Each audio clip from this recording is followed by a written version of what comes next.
Hello and hi dear students आउ पिलाମାନେ ସବୁ କେମିତି ଅଛ କିରେ आशा करछि तुम सब भल रही थिबो आउ पिकनिक कुआडे जाइथिलो आउ आकु कुआडे पिकनिक जिवार प्लानिंग अछि कि तो छाड़ से कथा सब कहीं ना देखो आमको जमी एंजॉयमेंट दरकार लाइफ रे सेंती पाठ पढ़ाटा भी दरकार जेहेतु आम ए पाठ पढ़ा स्टेज रे अच्छे 7 क्लास पढ़ुच तुम तो पाठ पढ़ाटा को भी से एंजॉयमेंट सहित नहीं कि चलो एका संगे बुझिपार ना। तो आज आम क्लास 7 रो जो तुम थर्ड चैप्टर अच्छी हिस्ट्री रो जोटा कि ओडिया मीडियम रो मुगल साम्राज्य अच्छी सेटा को आज डिस्कसन करवा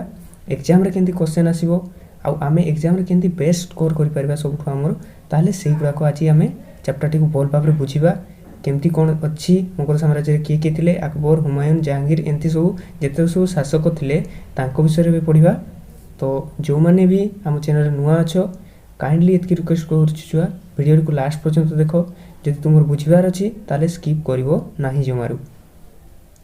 ताले चलो पिले आम आज मुगल साम्राज्य जो अच्छी से पूरा शेष करदे माने चैप्टर टी पूरा कंप्लीट करदे जे कौन अच्छी कौन नहीं कौन मुगल साम्राज्य किए शासन करते किए सम्राट थे तापर तांकर टेरिटोरी केते बड़ थिला तापर तांको माने केंती असुविधा फेस करले से माने सेही गुडा को सब एबे डिस्कशन करिवा। तो स्टार्टिंग रे कहूची भाई किंबा पिला माने तुम कोन करो को ना गोटे साइड रे बहीटी को रखो आ गोटे साइड रे गोटे खाता बाहर करके सेठी नोट बने की चलो ताले कोन हो को ना एग्जाम जति बेले पहुंचीबो ना सेति बेले तो वीडियोटा को देखि पारबो ना सेति बेले तुमे कोन करिवो को ना एई नोटटा को काढी की जोटा तुम एई वीडियो रो बनेछो सेटा पढी की जीवो आ बही रे जति लिखा आइछि सेटा को भी पढी की जीवो देखबो तुमर सबटो बेस्ट मार्क रहिबो हिस्ट्री रे। ताले देखो मुगल साम्राज्य कोन केमती एटा विषय देखिबा।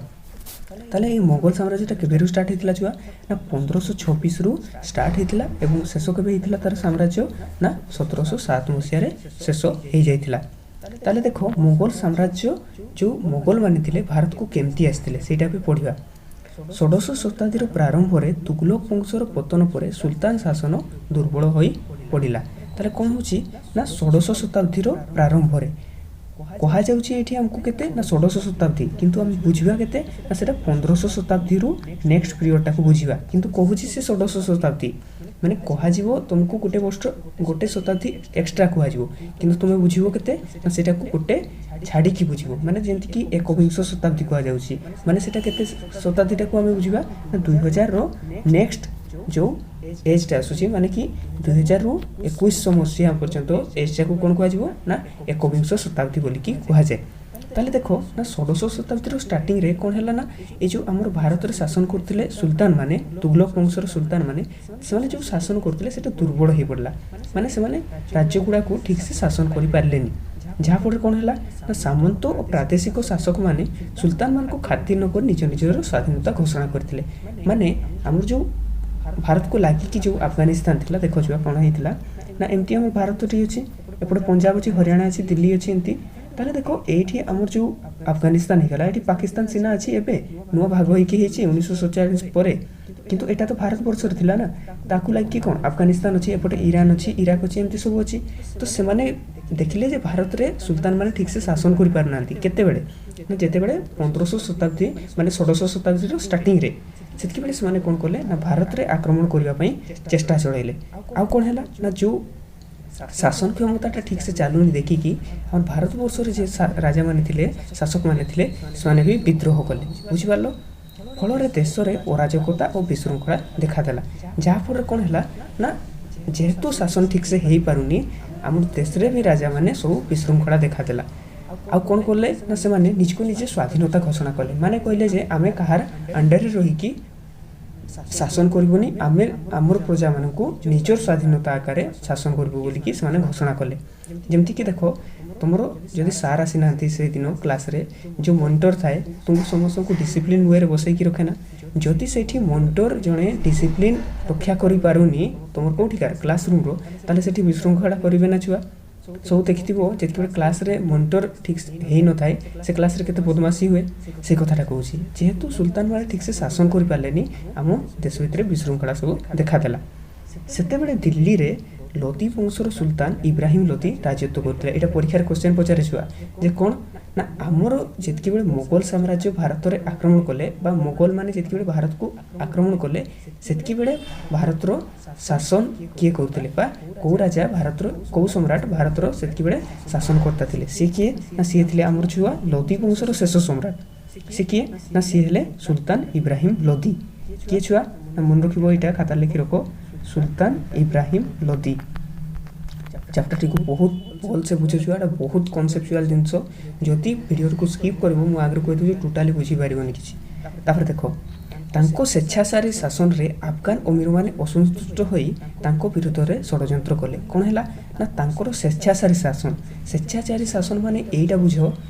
ଯେମିତିକି ନିଜ ଇଚ୍ଛାରେ ଶାସନ କରାଯାଏ ନା ସେଇଟାକୁ କୁହାଯାଏ ସ୍ୱେଚ୍ଛାଚାରୀ। ମାନେ ସେ ତାଙ୍କର ମନ ଇଚ୍ଛାରେ ସବୁ ଶାସନ କଲେ ଅନ୍ୟମାନଙ୍କୁ କ'ଣ ବୁଝିଲେନି ପ୍ରଜାମାନଙ୍କର କ'ଣ ଅସୁବିଧା ସେଇଟା କଥା ବୁଝିଲେନି ନିଜର ମନ ଇଚ୍ଛାରେ ଶାସନ କଲେ। ତ ଏଇଟାକୁ ଦେଖିକି ଆମର ଯେଉଁ ଆଫଗାନିସ୍ତାନ ବା ଆଫଗାନ ଯେଉଁଟା ସେଠିକାର ଲୋକମାନେ କ'ଣ କଲେ ନା ସେଠିକାର ଯେଉଁ ଶାସକମାନେ ଥିଲେ ଅମିରମାନେ ଥିଲେ ସେଠି ବହୁତ ଧନୀ ଲୋକ ଥିଲେ ଆଗରେ। ତ ସେମାନେ କ'ଣ କଲେ ନା ଭାରତକୁ ଆକ୍ରମଣ କରିବା ପାଇଁ ସେମାନେ ଷଡ଼ଯନ୍ତ୍ର ରଚିଲେ। ତାଙ୍କୁ କ୍ଷମତାରୁ ବିତାଡ଼ିତ କରିବା ପାଇଁ ସେମାନେ କାବୁଲର ରାଜା ବାବରଙ୍କୁ ସାହାଯ୍ୟ ଲୋଡ଼ିଲେ। ତାହେଲେ କ'ଣ ହେଲା ନା ସେମାନେ ଚାହିଁଲେ ଯେ ସେ ଅମିରମାନେ କେଉଁଠିକାର ନା ଆଫଗାନିସ୍ତାନ ସେମାନେ କହିଲେ ଯେ ଏହାକୁ ଆମେ ରାଜଗାଦିରୁ ହଟେଇବା। କାହାକୁ? ଇବ୍ରାହିମ ଲୋଧିଙ୍କୁ। ତାହେଲେ ହଟେଇବା କେମିତି ନା ସେଇଥିପାଇଁ ସେମାନେ ସେତିକିବେଳେ ଆଫଗାନିସ୍ତାନର ଯିଏ ଶାସନ କରୁଥିଲେ ତାଙ୍କ ନାଁ ଥିଲା ବାବର। ତ ସେ ବାବରକୁ ଯାଇକି କହିଲେ ଯେ ଆରେ ବାବର ଚାଲ ଆମେ ଭାରତ ଉପରେ ଆକ୍ରମଣ କରିବା କାହିଁକି ନା ସେଠି ଏବେ ବିଶୃଙ୍ଖଳା ବହୁତ ଦେଖାଦେଇଛି। ଠିକ୍ ଏହି ସମୟରେ ବାବର ମଧ୍ୟ ଭାରତ ଆକ୍ରମଣ କରିବା ପାଇଁ ଚେଷ୍ଟା କରିଥିଲେ। ଏଇଟା ଦେଖ ବାବରକୁ ଗୋଟେ ସୁଯୋଗ ମିଳିଗଲା କାହିଁକି ନା ଦେଖ ସିଏ ବି ସେଇ ଟାଇମ୍ରେ ଭାରତକୁ ଆକ୍ରମଣ କରିବା ପାଇଁ ସୁଯୋଗ ଖୋଜୁଥିଲା ଯେ ଭାରତ କେମିତି କରିକି ଆକ୍ରମଣ କରିବି। ଏକ ତ ତାର ଇଚ୍ଛା ଥିଲା ଦୁଇରେ ଅମିରମାନେ ଯାଇକି କହିଲେ ଚାଲ ଆକ୍ରମଣ କରିବା। ତେଣୁ ସେ ଆଫଗାନ ଅମିରଙ୍କୁ ଅନୁରୋଧ ରକ୍ଷା କରି ଭାରତ ଆକ୍ରମଣ କରିଥିଲେ। ତାପରେ ସେ କ'ଣ କଲେ ନା ସେ ଯେଉଁ ଅମିରମାନେ କହିଲେ ନା ଯାଉ ଆକ୍ରମଣ କରିବ ବୋଲିକି ରିକ୍ୱେଷ୍ଟ କଲେ ଯେଉଁ ଅମିରମାନେ ଯାଇକି ତ ସେଇଟାକୁ ରିକ୍ୱେଷ୍ଟଟାକୁ ରକ୍ଷା କରିକି ସିଏ ଭାରତକୁ ଆକ୍ରମଣ କଲେ। ଦୀର୍ଘ 200 ବର୍ଷ ଧରି ମୋଗଲଙ୍କ ଅଧୀନରେ ଭାରତୀୟମାନେ ରହିଥିଲେ। ଏଇଟା ପରୀକ୍ଷାରେ କ୍ୱେଶ୍ଚିନ୍ ପଚାରିଛୁଆ ଯେ ଆମେ ସିନା ଇଂରେଜମାନଙ୍କ କବଳରେ କେତେ 200 ବର୍ଷ ରହିଥିଲେ ତ ସେମିତି ଆମେ ମୋଗଲମାନଙ୍କ କବଳରେ କେତେ ବର୍ଷ ରହିଥିଲେ ଭାରତୀୟମାନେ ନା ସେଇ 200 ବର୍ଷ ରହିଥିଲେ ପାଖାପାଖି। ବର୍ତ୍ତମାନ ଭାରତର ପ୍ରଧାନମନ୍ତ୍ରୀ ସ୍ୱାଧୀନତା ଦିବସରେ ଲାଲକିଲ୍ଲାରୁ ଦେଶକୁ ଯେଉଁ ଉଦ୍ବୋଧନ ଦିଅନ୍ତି ତାହା ମୋଗଲ ସମ୍ରାଟଙ୍କର ବାସଭବନ ଥିଲା। ତାହେଲେ କ'ଣ ହେଉଛି ନା ଆମର ଯେଉଁ ଦେଖିଥିବ ଜାନୁଆରୀ 26 ହେଇଗଲା ସ୍ୱାଧୀନତା ଦିବସ ହେଇଗଲା ଏମିତି ଦିନମାନଙ୍କରେ ଯେଉଁ ଆମର ପ୍ରଧାନମନ୍ତ୍ରୀ ଥାନ୍ତି କ'ଣ କରନ୍ତି ନା ଦେଶକୁ ସମ୍ବୋଧନ କରିଥାନ୍ତି ଯେ ଆମେ ଆଗକୁ କେମିତି ଆଗେଇବା କ'ଣ କରିବା ଏମିତି ସବୁ ଜିନିଷରେ ସମ୍ବୋଧନ କରନ୍ତି। ତ ସେଇଟା ଯେଉଁ ଲାଲକିଲ୍ଲା ବା ଏଇଟା ଯେଉଁ ରେଡ୍ ଫୋର୍ଟ କୁହାହେଉଛି ଏଇଠୁ ଥାଇକି ଭାଷଣ ଦିଅନ୍ତି। ତାହେଲେ ଏଇ ଜାଗାଟା ଥିଲା ସେ ମୋଗଲ ମାନେ ତିଆରି କରିଥିଲେ ଆଉ ତାଙ୍କର ଏଇଟା ବାସଭବନ ଥିଲା ମାନେ ଏଇଠି ସେମାନେ ରହୁଥିଲେ କିଏ ମାନେ ମୋଗଲ ମାନେ। ତାପରେ ଦେଖ ତାପରେ କନସେପ୍ଟଟା ହେଲା ଦେଖ ବାବର କେତେବେଳେ ଆସିଲା ନା ଯେତିକିବେଳେ ତାକୁ ଆଫଗାନିସ୍ତାନର ଅମିରମାନେ କହିଲେ ଯେ ତୁମେ ଯାଇକି ଆଟାକ୍ କର ବୋଲିକି କେଉଁଠି ନା ଭାରତ ଉପରେ। ଯେତିକିବେଳେ ଆଟାକ୍ କଲା ସିଏ ତାର ବି ଇଚ୍ଛା ଥିଲା ତାହେଲେ ସେ କେବେ ଆଟାକ୍ କଲା ନା ସେ 1526ରୁ 1530 ଭିତରେ ଅଛି ତାର ଶାସନ କାଳଟା ମାନେ ସେ ଷ୍ଟାର୍ଟିଂ 1526ରେ କରିଥିବ। ତାହେଲେ ଦେଖ ଏବେ ଆମେ ପଢ଼ିବା ବାବର ବିଷୟରେ ଯିଏକି ଫାଷ୍ଟ ମୋଗଲ ସମ୍ରାଟ ଯିଏକି ଭାରତକୁ ଆକ୍ରମଣ କରିଥିଲେ। ବାବର ତୈମୁରଲଙ୍କ ବଂଶଧର ଥିଲେ। ଏଇଟା କ୍ୱେଶ୍ଚିନ୍ ପଚାରିଥିବା ଯେ ବାବର କାହାଙ୍କର ବଂଶଧର ଥିଲେ ନା ବାବର ତୈମୁରଲଙ୍କ ବଂଶଧର ଥିଲେ। ତାଙ୍କ ପିତାଙ୍କ ନାମ ଥିଲା ଉମର ଶେଖ ମିର୍ଜା। ଏଇଟା କ୍ୱେଶ୍ଚିନ୍ ପଚାରିଥିବା ଯେ ବାବରଙ୍କର ପିତାଙ୍କ ନାମ କ'ଣ ବାବରଙ୍କର ପିତାଙ୍କ ନାମ କ'ଣ କହୁଛୁ ସେଟା ହେଲା ଉମର ଶେଖ ମିର୍ଜା। କ'ଣ ନା ଉମର ଶେଖ ମିର୍ଜା ହେଉଛନ୍ତି ବାବରଙ୍କର ପିତା। ସେ ତୁର୍କିସ୍ତାନ ଅନ୍ତର୍ଗତ ଫରଗଣାର ରାଜା ଥିଲେ। ଯେଉଁ ଆମର ତୁର୍କୀ ଯେଉଁଟାକି ଆଜିକାର ଯେଉଁ ଆମର ତୁର୍କୀ ଅଛି ଆଫଗାନିସ୍ତାନ ସେପଟେ ସେ ତୁର୍କୀର ରାଜା କିଏ ଥିଲେ ନା ଆମର ତୁର୍କିସ୍ତାନରେ ଯେଉଁ ଗୋଟେ ଜାଗା ଥିଲା ଫରଗଣାରେ ତାଙ୍କର ବାପା ଉମର ଶେଖ ମିର୍ଜା ବାବରଙ୍କର ବାପା ସେଠି ସିଏ ଶାସନ କରୁଥିଲେ। ବାବର ଜଣେ ସାହସୀ ବୀର ଥିଲେ ଓ ସୈନ୍ୟ ଚାଳନାରେ ତାଙ୍କର ବିଶେଷ ଦକ୍ଷତା ଥିଲା। ତାହେଲେ କ'ଣ ହେଲା ଏ ଯେଉଁ ଆମର ବାବର ଥିଲେ ନା ସେ କ'ଣ ବହୁତ ବୀର ଥିଲେ ଯୁଦ୍ଧ ପାଇଁ ଡରୁ ନଥିଲେ ଟୋଟାଲି। ଆଉ ସେ ତାଙ୍କର ଏମିତି ସେ ସୈନ୍ୟ ଚାଳନା କରୁଥିଲେ ମାନେ ଏମିତି ୱେରେ ଡିସିପ୍ଲିନ୍ ୱେରେ ସେ ତାଙ୍କର ସୈନ୍ୟମାନଙ୍କୁ ସବୁ ମାନେ ଯୁଦ୍ଧରେ ଏମିତି ଟ୍ରେଣ୍ଡ କରୁଥିଲେ ଯେ ତାଙ୍କର ଯୁଦ୍ଧ ହାରିବାର ସେମିତି କିଛି ଏତେ ଚାନ୍ସେସ୍ ନଥିଲା କାହାଙ୍କର ବାବରଙ୍କର। ସେ କାବୁଲ ଓ କାନ୍ଦାହାର ଜୟ କରିଥିଲେ। ତାହେଲେ କାବୁଲ କାନ୍ଦାହାର ଯେଉଁ କାବୁଲଟା ହେଇଗଲା ଆଫଗାନିସ୍ତାନରେ, ଏଇ କାନ୍ଦାହାରଟା ବି ଏଇ ପାଖାପାଖି ଇଲାକାରେ ସେଇ କାବୁଲର ସେଇ ଦୁଇଟା ଜାଗାକୁ କିଏ ଜୟ କରିଥିଲେ? ବାବର ଜୟ କରିଦେଇଥିଲେ। ତାପରେ ସେ ଭାରତ ଆକ୍ରମଣ କଲେ। ଦେଖିଲେ ଯେ କାନ୍ଦାହାର ଆଉ କାବୁଲରେ ତାଙ୍କୁ କେହି ହରାଇ ପାରିଲେନି, ତ ସେ ଚାହିଁଲେ ଏବେ କି କରିବା ନା ଅମିରମାନେ ବି କ'ଣ କହିଲେ ଯେ ଭାରତ ଆକ୍ରମଣ କର। ମୋର ବି ଇଚ୍ଛା ଥିଲା, ସେଇଥିପାଇଁ ବାବର ଯାଇକି ଭାରତକୁ ଟୋଟାଲି ଆକ୍ରମଣ କଲେ। 1526 ଖ୍ରୀଷ୍ଟାବ୍ଦରେ ପାନିପତ ନାମକ ସ୍ଥାନରେ ବାବର ଓ ଇବ୍ରାହିମ ଲୋଦିଙ୍କ ମଧ୍ୟରେ ତୁମୁଳ ଯୁଦ୍ଧ ହୋଇଥିଲା। ତାହେଲେ ଦେଖ ଭାରତର ମ୍ୟାପ୍ଟା ଦେଖ ଛୁଆ, ଏମିତି ଟାଇପ୍ର ହେଇଥାଏ ନା, ଏମିତି ଟାଇପ୍ର ହେଇଥାଏ। ତ ଏଇଠି ଯେଉଁ ହରିୟାଣା ଅଛି ନା, ଏଇ ହରିୟାଣା ଦେଇକି ଆସିଲା ଏଠି ପାନିପତ ବୋଲି ଜାଗାଟା ଅଛି। ତ ଏଇ ପାନିପତରେ କ'ଣ ହେଲା ନା 1526 ଖ୍ରୀଷ୍ଟାବ୍ଦରେ, ଖ୍ରୀଷ୍ଟାବ୍ଦ ମନେ ରଖିବ ଛୁଆ ନା କେତେ ନା 1526 ଖ୍ରୀଷ୍ଟାବ୍ଦରେ ଆମର କାହା କାହା ଭିତରେ ଯୁଦ୍ଧ ହେଲା? ବାବର ଆଉ ଯେଉଁ ସୁଲତାନ ଥିଲେ ଶେଷ ସୁଲତାନ ଲୋଦି ବଂଶର କିଏ? ସେ ଥିଲେ ଇବ୍ରାହିମ ଲୋଦି, ତାଙ୍କ ମଧ୍ୟରେ ଯୁଦ୍ଧଟା ହେଲା। ତାହେଲେ ଏଇ ଯେଉଁ ଯୁଦ୍ଧଟା ହେଲା ନା ବାବୁ, ସେଥିରେ ଆମର ବାବର ଯିଏ ସିଏ ଜିତିଗଲେ, ବୁଝିପାରିଲ। ଆଉ ଏଇ ଯେଉଁ ଯୁଦ୍ଧଟା ହେଇଥିଲା ଏଟାର ନାଁ କ'ଣ ଦିଆହେଲା ନା ପ୍ରଥମ ପାନିପତ ଯୁଦ୍ଧ। କ'ଣ ନାଁ ଦିଆହେଲା? ପ୍ରଥମ ପାନିପତ ଯୁଦ୍ଧ। ଯେହେତୁ ଏଇଟା ପାନିପତରେ ହେଇଥିଲା ସେଥିପାଇଁ ୟାର ନାଁ ଦିଆହେଇଗଲା ପ୍ରଥମ ପାନିପତ ଯୁଦ୍ଧ। ପ୍ରଥମ କାହିଁକି ଦିଆହେଲା ନା ଯେହେତୁ ଏଇଟା ପରେ ମଧ୍ୟ ଆଉ ଗୋଟେ ସେଇ ଜାଗାରେ ଯୁଦ୍ଧ ହେଇଥିଲା ସେଇ ପାନିପତରେ, ସେଇଥିପାଇଁ ଏଇଟା ପ୍ରଥମ ଦିଆହେଲା ଆଉ ନେକ୍ସଟଟାକୁ ସେକେଣ୍ଡ ପାନିପତ ଯୁଦ୍ଧ ନାଁ ଦିଆହେଇଥିଲା। ତାପରେ ଯେତିକିବେଳେ ସେ ଜିତିଲେ, କିଏ? ବାବର ଜିତିଗଲେ, ସେତିକିବେଳେ ସେ କ'ଣ କଲେ ନା ଦିଲ୍ଲୀ ଆଡ଼କୁ ଆଗେଇ ଆସିଲେ। ଦେଖ ଏଇଠି ଦେଖ ମ୍ୟାପ୍ରେ ବୁଝେଇ ଦେଉଛି ତୁମକୁ, ଏଇଠି ତ ଦିଲ୍ଲୀ ଅଛି। ଯେତିକିବେଳେ ସିଏ ଆମର କାନ୍ଦାହାର ଆଉ କାବୁଲକୁ ଆଟାକ୍ କରିକି ଜିତି ଯାଇଥିଲେ, ସେତିକିବେଳେ ସିଏ ଏଇ ଦିଲ୍ଲୀ ଆଡ଼କୁ ଆସିଲେ। କିଏ? ବାବର ଆସିଲେ ଛୁଆ। ତାପରେ ଦେଖ ବାବର 1527 ଖ୍ରୀଷ୍ଟାବ୍ଦରେ ରାଣା ସାଙ୍ଗାକୁ ଖାନୁଆଠାରେ ପରାସ୍ତ କରି, ଯାହାକୁ ଖାନୁଆ ଯୁଦ୍ଧ ନାମରେ ପରିଚିତ। ତାହେଲେ ଦେଖ 1526ରେ ସେ କାହା ସହିତ ଯୁଦ୍ଧ ଲାଗିଲେ? ଆମର ଇବ୍ରାହିମ ଲୋଦିଙ୍କ ସହିତ। ତାପରେ 1527ରେ କାହାଙ୍କ ସହିତ ଲାଗିଲେ ନା ରାଣା ସାଙ୍ଗା ସହିତ।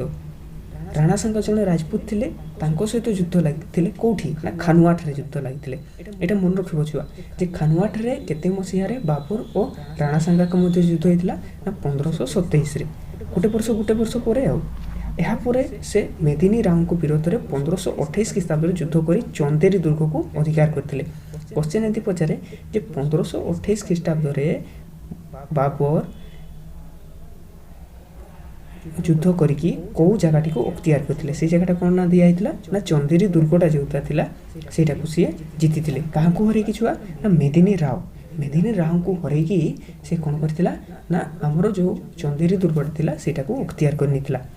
1529 ଖ୍ରୀଷ୍ଟାବ୍ଦରେ ନୁସରତ ଓ ମାମୁଦଙ୍କୁ ପାଟନା ନିକଟବର୍ତ୍ତୀ ଘରଘରା ନଦୀ କୂଳରେ ପରାସ୍ତ କରିଥିଲେ। ଏଇଠି ଦେଖ এটা ଯେଉଁ ବିହାର ରହିଗଲା ନା ଛୁଆ, ଏଇ ଯେଉଁ ବିହାର ଇଲାକାଟା, ଏଇଠି ଆମର ଜାଣିଥିବ ତୁମର ଗୋଟେ ଘରଘରା ନଦୀ ଆସିକି ମିଶିଛି କାହା ସହିତ? ଗଙ୍ଗା ରିଭର ସହିତ ଏମିତି ଆସିକି ମିଶିଛି। ଏଇଟା ଗଙ୍ଗା ରିଭର। ତ ଗଙ୍ଗା ରିଭର ଯେଉଁ ଏଇଟା ହେଇଗଲା, ଏଠି ଗୋଟେ ଘରଘରା ନଦୀ ଆସିକି ମିଶିଛି। ତ ଏଇ ଘରଘରା ନଦୀ ପାଖରେ 1529ରେ କାହା ସହିତ ଯୁଦ୍ଧଟା ହେଲା ନା ଆମର ନୁସରତ ଆଉ ମାହମୁଦ ଆଉ ନୁସରତଙ୍କ ସହିତ ବାବରଙ୍କର ଯୁଦ୍ଧ ହେଲା। ତ ଏଥିରେ ବି ବାବର ଜିତିଗଲେ ଛୁଆ। ଆଉ ଏଇଟାକୁ ଯେହେତୁ ଘରଘରା ନଦୀ କୂଳରେ ହେଇଥିଲା, ଏଇଟାକୁ କ'ଣ ନାମ ଦିଆହେଲା ନା ଏଇଟାକୁ ଘରଘରା ଯୁଦ୍ଧ ବୋଲିକି ନାଁ ଦିଆହେଲା। ଦେଖ 1526ରେ କ'ଣ ହେଇଗଲା? 1526ରେ ହେଇଗଲା, ସେଟା ନାଁ ଦିଆହେଲା ଆମର ପାନିପତ ଯୁଦ୍ଧ। 1527ରେ କ'ଣ ନାଁ ଦିଆହେଲା? 1527 ରାଣା ସାଙ୍ଗା ସହିତ ହେଇଥିଲା, ଆଉ ସେଇଟାର ନାଁ ଦିଆହେଲା ପରା ଆମର 1500 ଖାନୁଆ ଯୁଦ୍ଧ। ତାପରେ ଖାନୁଆ ପରେ ଆସିଲା କ'ଣ? ଖାନୁଆ ପରେ ଆସିଲା ଏଇଟା ଯେଉଁ ଆମର ମେଦିନୀ ରାଓ ସହିତ ଚନ୍ଦେରୀ ଠାରେ ଯୁଦ୍ଧଟା ହେଲା। ତାପରେ 1529ରେ କେଉଁଠି ହେଲା ନା ଆମର ଘରଘରା ଯୁଦ୍ଧଟା ହେଲା। କେଉଁଠି ନା ଏଇ ବିହାର ପାଖରେ ଘରଘରା ନଦୀ କୂଳରେ କାହା ଭିତରେ? ବାବର ଆଉ ନୁସରତ ଆଉ ମାମୁଦଙ୍କ ଭିତରେ ହେଇଥିଲା। ତାପରେ ଦେଖ ଇଏ 1526ରେ ଆସିଥିଲା। 1526ରେ ଯୁଦ୍ଧ ଲଢ଼ିଲା, 27ରେ ଯୁଦ୍ଧ ଲଢ଼ିଲା, 28ରେ ଯୁଦ୍ଧ ଲଢ଼ିଲା, 29ରେ ଯୁଦ୍ଧ ଲଢ଼ିଲା। ତାପରେ 1530ରେ ୟାର ମୃତ୍ୟୁ ହେଇଗଲା। କାହାଙ୍କର? ନାଇଁ ବାବରଙ୍କର। ତାର ବାବରଙ୍କ ମୃତ୍ୟୁ ବେଳକୁ ତାଙ୍କ ସାମ୍ରାଜ୍ୟ ପଞ୍ଜାବ ଠାରୁ ବିହାର ପର୍ଯ୍ୟନ୍ତ ବିସ୍ତାର ଲାଭ କରିଥିଲା। ଏଇଟା କନସେପ୍ଟଟା ଦେଖ ଛୁଆ। ଏଇଠୁ ସିଏ ପଞ୍ଜାବରେ ଷ୍ଟାର୍ଟ କରିଥିଲା। पंजाब पंजाब एपट इलाकार राजपूत मान हरई हरईकी ए बिहार पर्यंत सी पहुँची जाइथिला ना कहीं ना बिहार पाखे जो घरघरा नदी कूल से घरघरा युद्ध लड़ला एठी युद्धटा जो लड़ीला प्रथम पानीपत युद्ध लगी ताले एतकी जो इलाका हो गला ना एटा कहा अंडर आसीगला सेतकी बेलू ना बाबर अंडर को आसी जाइथिला आ भीतर पटे तो जी राज्य अच्छी से गुड़ाक सब अन्य मैंने भारतीय शासक मैंने सब शासन करते। बाबर एक केवल योद्धा नथिले से सुसाहित्यिक थिले तुर्की भाषा से जो आत्मजीवनी रचना करते बाबर नाम प्रसिद्ध। ताले देखो से खाली युद्ध लड़ुते सेटा नुह जे फाँका टाइम जमीक आम फाँका टाइम यूट्यूब चलाऊे फेसबुक यूज करुचे टीवी देखुचे सेमती देखो से टाइम छुआ से कौन करुले ना सब बही लिखुले सुसाहित्यिक थे माने भल भल बही सब लिखुले तो तांकर जो आत्मजीवनी माने तांको कथा वस्तु को लेकर तांकर जो बहीटा लिखिं तो सेटा सी कौन ना देते ना बाबर नामा ये क्वेश्चन पचारे जो आमर बाबरंकर आत्मजीवनी नाम कौन ना बाबरंकर आत्मजीवनी ना है बाबर नामा आउ से बाबर नामाटा कौ भाषा लिखाई ना यहाँ तुर्की भाषा लिखाई कहीं तुर्की भाषा लिखाई कहीं ना से नेटिव कौटिकार थे माने तांकर जन्मस्थान केठी थिला माने तुर्किस्तान रे थिला ना तुर्किस्तान रे थिला जोठिकार फरगणार राजा थिले तांको बापा उमर शेख मिर्जा आउ सेठी जेहेतु पाठ पढ़ी सी तो सही भाषा ही लिखे ना तुम्हें जब ये उड़िया भाषा इना ठीक ठाक से पढ़ुच तापर इंग्लीश पाठ शिखिल तापर धरा जाऊ तुम्हें जाइए महाराष्ट्र रोच तुम ना विषय तुम आत्मजीवनटा जब उड़िया लिखिल ताले तुम्हें पाठटा कौटी पढ़ी उड़ियाटा ना तुम्हें आमर गाँ स्कूल पढ़ी माने गाँ स्कूल माने कौन तुम्हें जाइए तुम ओडिशा रे जाइए पढ़ी जेहेतु तुम्हें उड़ियाटा जन्मरू शिखिच ये ओडिशा रे से उड़िया ठीक से लिखिपार से एमती कथा तो यही जड़े महाशय आम जो बाबर तांकर निज भाषा तुर्किश भाषा आमर तांकर बहीटा लिखिले ना देते बाबर नामा। देखो पानीपत जोटा अच्छी ना छुआ सेटा आमर दिल्ली रू कुरुक्षेत्र आड़ को जावाक पड़े आ खानुआटा केटा आम खानुआटा आग्रा जो अच्छी दिल्ली पाखे जो आग्रा अच्छी से 32 किलोमीटर दूरतार पड़ी थाए। तापरे आसले तांको पुओ नाम कौन छुआ ना तांकर पुओंकर नाम होची हुमायूं एटा मन रखिबो फास्ट आसले बाबर तापरे आसले हुमायूं ठीक अच्छे। देखो छुआ कि हला तापरे 1526 रु आमर केते पर्यंत जाइतिला ना 1530 पर्यंत 1526 रे से अटैक करथिले बाबर 1530 रे मृत्युवरण करिसंती। तापरे तो जणे आसीबो कि नै तांकर पुओ आसले किए ना हुमायूं आसले ताले देखो बाबरंकर पुत्र मृत्यु पर तांकर ज्येष्ठ पुत्र हुमायूं 1530 ख्रीष्टाब्द सिंहासन आरोहण करथिले ताले बापांकर मृत्यु देखिकी मृत्यु हैला पोरे तांको पुओ किथिले हुमायूं 1530 ख्रीष्टाब्द सिंहासन आरोहण कले किंतु मुगल साम्राज्यर भित्तिभूमि सुदृढ़ नथिबा हेतु यार सुरक्षा सकाशे हुमायूं को संघर्ष करबा पड़ला जेहेतु देखो एतकी वर्ष जे शासन करथिले केते वर्ष 1526 27 28 आ 29 आ 30 केते वर्ष 5 वर्ष शासन कले किए बाबर तो देखो सबु वर्ष से युद्ध लड़ी ना जेहेतु सी युद्ध लड़ी प्राय टाइम आउ एक तो सुल्तान को हरई फास्ट कथा आउ द्वितीय कथा हूँ देखो एते पर्यंत भारत में सी स्टेबुल होना किए बाबर ताले जेहेतु सी स्टेबुल होना से जो भित्तिभूमिटा था साम्राज्यर माने मूलदुआटा जेटा था जमीक देख तुम बिल्डिंगटा गोटे घर बनाला तार जो फाउंडेशनटा थाए बेसटा थाए बहुत स्ट्रंग करके बना जाए ना कहीं स्ट्रंग करके बना जाए नहले आम बिल्डिंगटा धसकी जीवो सेमती कथा तो यहीटा जो बाबर आसिकी जो बनई साम्राज्यटा एत स्ट्रंग नाला कहीं सब वर्ष तो सी जा युद्ध लड़ी साम्राज्यटा को शासन करने टाइम पाई कि सी पाइनी तो सही कथाटा कहला जेहेतु से शासन करने ठीक से शासन करने टाइम पाई ना से भित्तिभूमिटा एत सुदृढ़ नाला तापर तांको पुओ हुमायूं जितके बेल को आसले सीटा एते ठीक से शासन करि पारि नथिले हुमायूं को राजशासन आरंभ रे अफगान माने पुणी दिल्ली ऊपर आखि पकैले जेहेतु अफगान माने काहाकू पठैथिले बाबरन को पठैथिले भारत को आक्रमण करिवा पई तांकर मकसद की थिला ना से माने चाहुथिले जे भारत रु लुटी की जेमती बाबर नै कि सेई सब खोजना बा हमर जेतकी धन संपत्ति कोठी को नै कि जीवो अफगानिस्तान किंतु बाबर कोन कले ना भारत को शासन करिवा पई चाहिले तो एईटा को देखि कि अफगान माने देखले जे तांकर तो मृत्यु हो गला बाबरंकर एबे तांको पुओ की अछि हुमायूं अछि तो सेइथि पई से अमीर माने अफगानिस्तान लोक माने आउ थर नजर पकेले का ऊपर भारत रो दिल्ली ऊपर शासन करिवा पई एही समय रे हुमायूं को भाई माने सिंहासन लाभ पई चक्रांत करथिले देखो बाबर कौन कले ना तांको पुओ जो बड़ पुओ थिले हुमायूं तांको कौन करदेले फास्ट राजा करदेले माने सम्राट करदेले ताले जो तांकर पुओ माने थिले अन्य पुओ माने से माने कहले अरे एक ही कथा बापा तो तुमको सबुठु बड़ बोली कि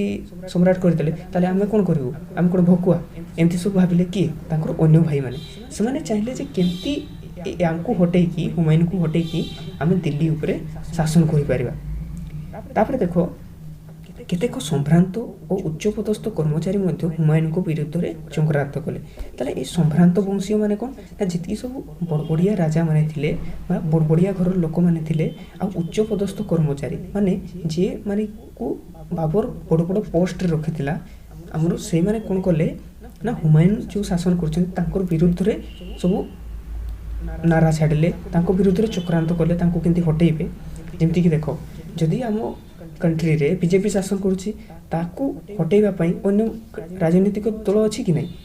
ता विरुद्ध रे सब हमर काम करुच्ची सेमती कथा तो हुमायूं जो शासन करथिले तांको हटेइबा पई भी ए किछि सम्भ्रांत आ उच्च पदस्थ कर्मचारी माने भी चक्रांत करले नुआ करी गढ़ा जाइथिबा सेना बाहिनी मध्य सदृढ़ नथिला देखो जो बाबर तार गोटे सैन्य बाहिनी तैयारी करके युद्ध करुच्ची एतकी युद्ध होला परे किछि तो लोक मरुथिबे ना जदि एतकी लोक मरुचंती तार से जो हमरो कोन अछि सोल्जर मानकर यूनिटीटा अछि बा तार जो आर्मीटा अछि सेते स्ट्रांग हे कि आ रहि परिबो कि एते लोक मरुचंती युद्ध रे आ स्ट्रांग हे कि रहि परिबो कि ट्रेंड भी एते ठीक से नथिबे तो सेही कथाटा कहला जो नुआ हे कि तैयारी हितल तार सैन्य बाहिनीटा सेटा एते सुदृढ़ नथिला एपरि भावरे सबुआड़ विपद माड़ी आसिला निजर साहस और दक्षता अभाव हुमायूं एही परिस्थितिर मुकाबिला करि पारले नहीं परिणाम रे तांको निजर राज्य हराइबाको पड़िथिला जो तांकर बापा बाबर कोन करथिले ना ए जो हमरो पंजाब इलाकारु केते पर्यंत बिहार पर्यंत जो गोटे जगह दे देथिले काहाकू हुमायूं को छाड़ी के जाइथिले तो एतकी सब डिफिकल्टी आसला फल रे सी आ ठीक से सेटा को शासन करि पारि नथिले जहाँफल कि तांकर जो शासन काल राज्यटा थिला तांको हरैबा पई पड़िथिला तापरे हैला देखो एई समय रे आउ जणे हमर जो शासक कहबा राजा कहबा से कोन कले ना हुमायूं को विरोध रे सब युद्ध घोषणा कले तांकर नाटा कोन ना शेर शाह बा शेर खान जाको कहआ जाउथिला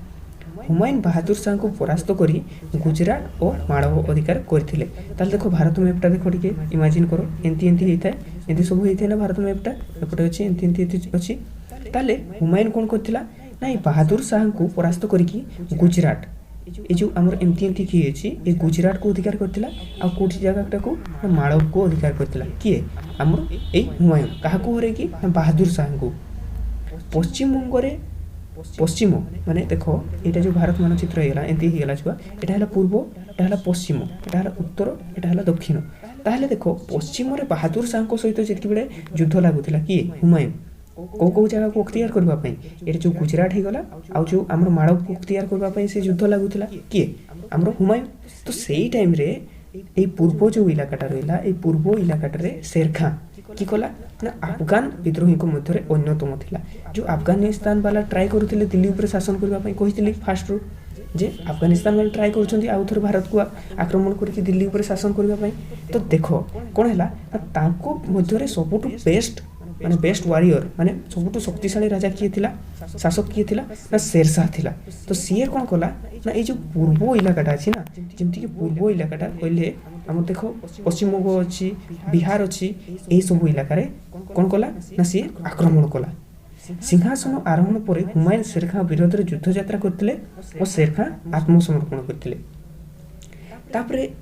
शेर खां जितकी बेले हमर आक्रमण कले हमर हुमायूं तांको हरैथले हरैला परे